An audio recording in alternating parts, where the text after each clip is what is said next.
Lelaki memang akan puas bila dah conquer satu. Itu fakta.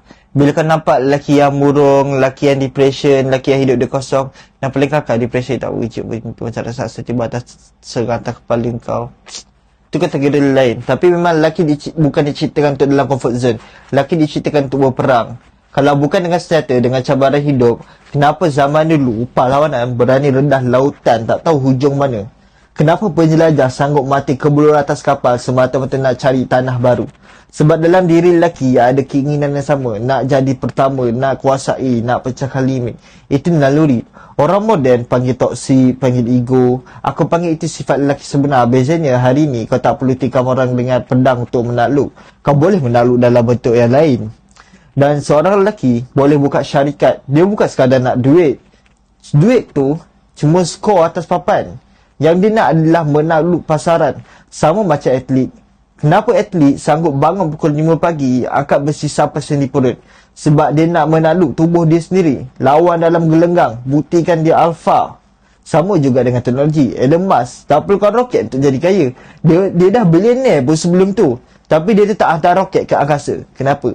Sebab lelaki akan sentiasa cari sempadan baru untuk dihancurkan. Kalau tak, dia jadi kosong. Aku sendiri, dulu aku lawan atas gelenggang. Kenapa aku buat benda tu?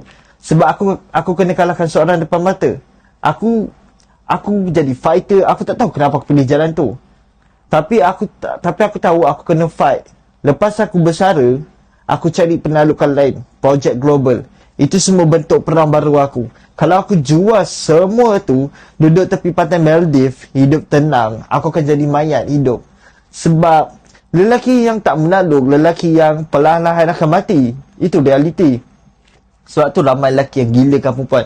Sebenarnya bukan pasal seks semata-mata, tapi pasal rasa menang bila dia dah berjaya pikat, berjaya kunci perempuan tu. Sama macam singa di padang savana. Dia mesti mengawal dengan ramai betina supaya zuriat dia survive. Itu sifat semula jadi jantan. Dan bila budak mesej aku tanya, bro, macam mana aku nak rasa bahagia? Jawapan aku straight. Cari sesuatu untuk kau tawan.